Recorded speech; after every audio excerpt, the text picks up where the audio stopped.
Waalaikumsalam warahmatullahi wabarakatuh.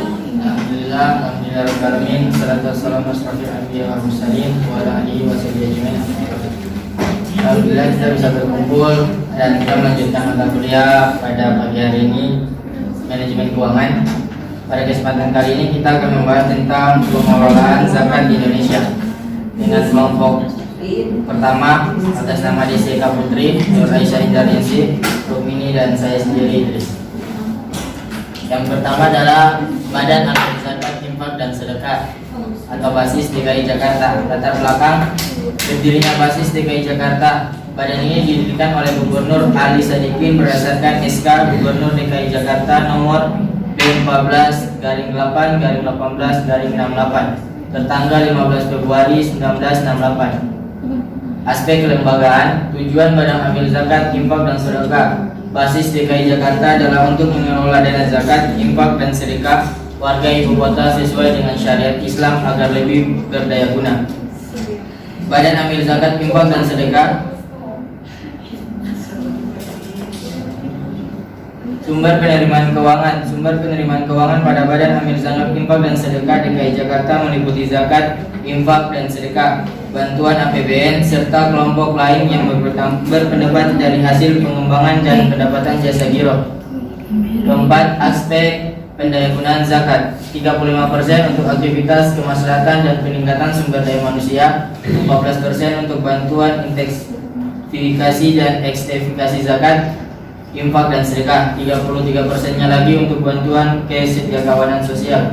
Dan yang kelima adalah perkembangan kebijakan pendayagunaan zakat. Pada tahun 1969, presentasi pendayagunaan mencakup 67% untuk modal usaha fakir miskin, 20% untuk pendirian klinik operasional hamil, 13%. Untuk bantuan fakir miskin pada tahun 1971 mengalami penurunan sehingga menjadi 47%, tahun 19 menjadi 17%, dan peningkatan terjadi pada tahun 2000 yaitu menjadi 77%. Materi akan dilanjutkan oleh Rukmini. Silakan. Pos Keadilan Pedulimat atau disebut dengan PKPU. PKPU adalah lembaga kontribusi pemecah problematika umat. Pada tanggal 8 Oktober 2001 berdasarkan SK Menteri Agama nomor 441 PKPU dibukukan sebagai lembaga amil zakat nasional atau disebut dengan LASNAS. Hal ini membuktikan bahwa kepercayaan masyarakat kepada PKPU semakin besar. PKPU ada untuk menjadi solusi dari berbagai macam permasalahan masyarakat. PKPU berkeinginan kuat untuk dapat mengelola bantuan dengan profesional sehingga bantuan yang diterima dapat disalurkan kepada penerima manfaat yang benar-benar membutuhkan.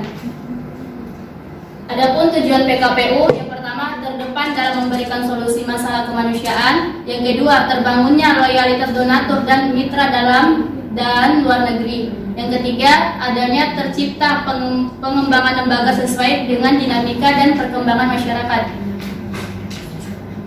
Yang keempat, terbentuknya jaringan kerja dengan asas saling memberi manfaat.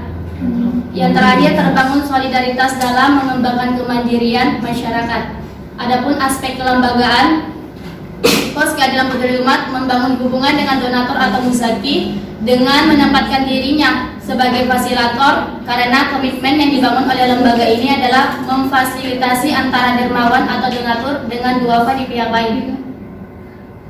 Fungsi Pos Keadilan Pedulimat atau PKPU, yang pertama penyuluhan motivator dan penggerak masyarakat agar mau untuk meningkatkan ekonomi mereka. Yang kedua, pembina, bimbingan dan pemantauan terhadap masyarakat yang sudah bergabung. Visi dan misi PKPU, yang pertama visinya menjadi lembaga terpercaya dalam membangun kemandirian. Visi misinya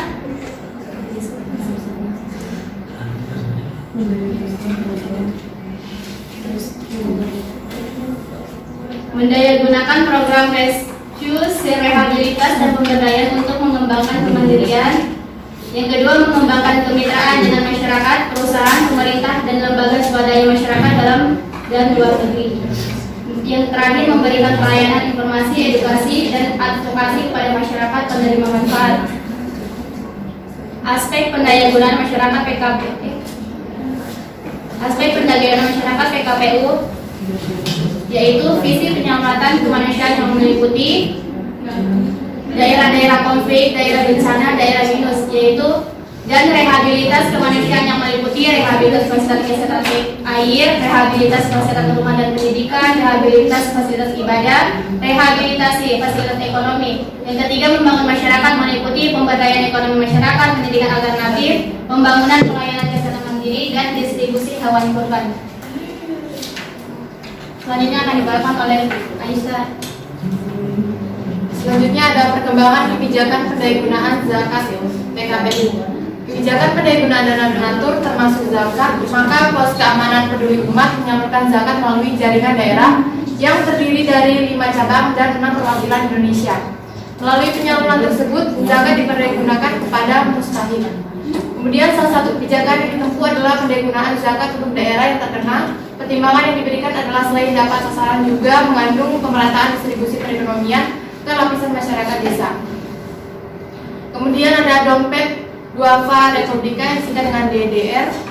Latar belakang berdirinya DDR yaitu dilihat dari sisi latar belakang keberadaan DDR. Pada awalnya gagasan ini dilakukan dengan menerima zakat secara internal di lingkungan harian Republika dan dana itu langsung digunakan kepada yang berhak menerimanya. Kemudian lembaga ini adalah upaya untuk mengangkat harkat sosial kemanusiaan kaum duafa. Resminya DDR sejak 2 Juli 1993 dengan bentuk yayasan melalui Akta Notaris Abu Yunus SH. Selanjutnya melalui Pengadilan Negeri Jakarta Selatan, DDR diumumkan dalam berita acara RI nomor 163/A IAY.AKM/1993. Selanjutnya ada aspek kelembagaan. Pertama, moral mencakup jujur, amanah, dan ihsan. Kemudian yang kedua ada kedudukan lembaga bersifat non-politik, netral, objektif, independen, dan non-rasial. 3. Ada manajemen bersifat transparan, dapat dipertanggungjawabkan, profesional, berdaya guna, berhasil guna, berorientasi pada perbaikan terus-menerus. Yang keempat, ada pengembangan bersifat inovatif, kreatif, berorientasi pada sosial entrepreneurship, dan investasi sosial. 5. Ada fikih, tidak hanya menganut ibadah ritual, tetapi sekaligus mencakup 3 unsur yaitu muzaki, amil, dan mustahil. Selanjutnya akan dibawakan oleh teman saya yaitu Desi. Ya, selanjutnya di sini ada inti aktivitas DDR itu sendiri apa sih? Jadi di sini intinya adalah dia itu menyantuni duafa, menjalin ukhuwah, dan menggugah etos kerja. Ketiganya dijabarkan di dalam konsentrasi manajemen. Yang pertama ada manajemen lini. Nah, manajemen lini ini menghimpun atau penghimpunan mencakup sosialisasi ZIS atau dana zakat infak dan sedekah, layanan konseling, layanan penerima dana, termasuk donasi kemanusiaan dan program tanggung jawab sosial perusahaan yang dikerjasamakan layanan muzaki. Kemudian ada manajemen pendukung, yaitu mencakup keuangan dan administrasi pencatatan dan pendokumentasian dan mengarsipkan transaksi dana ZIS itu sendiri. Pengelolaan dana ZIS itu juga sesuai ketentuan syariat dan prinsip akuntansi yang berlaku. Penerbitan laporan keuangan berkala termasuk yang didapat oleh akuntan publik, pengelolaan dana, pengembangan sumber daya insani amil, pengelolaan kesekretariatan dan dana gerak lembaga, itu semua masuk di manajemen pendukung. Dan yang ketiga yaitu manajemen kontrol, yaitu yang mengontrol itu semua yaitu Dewan Syariah dan internal auditor. Selanjutnya kita masuk di aspek pendayagunaan zakat. Yang pertama, pola pendayagunaan zakat mencakup secara prinsipil diarahkan kepada mustahik yang 8 asnaf itu sendiri atau 8 golongan itu sendiri. Namun dalam tataran manajemen pendayagunaan diarahkan pada 3 program yaitu pendidikan, ekonomi, dan kemanusiaan. Dalam aspek pendayagunaan dana zakat ditempuh kebijakan sejak 2005 terhadap total dana zakat yang diterima, yaitu 30% untuk pendidikan, 35% juga untuk ekonomi, dan 30% untuk sektor bantuan kemanusiaan. Nah, kita masuk di perkembangan kebijakan pendayagunaan zakat. Jadi perkembangan ini dimulai pada tahun 93 sampai 2001, itu konsumtif atau kemanusiaannya itu hanya berkisar 25%, pengembangan SDM 25%, dan pengembangan ekonomi 50%. Dapat dilihat 2001 sampai 2005 dan yang terakhir 2005 sampai sekarang. Jadi teman-teman bisa lihat sekalian bahwa kemanusiaannya dari 25%, 20% sampai 35%, terus pengembangan SDM-nya 25%, 40% sampai 35%. Jadi ada naik turunnya itu semua. Selanjutnya, Dompet Duafa telah mengembangkan jaringan dalam pendayagunaan zakat yang mencakup jaringan program. Nah, di jaringan program ini dibangun dalam rangka mengembangkan program. Sebagai contoh dalam rangka pengembangan sektor pendidikan, ada yang namanya Bea Studi Ethos, yaitu memberikan beasiswa. Selain Bea Studi Ethos itu dikenal sebagai Smart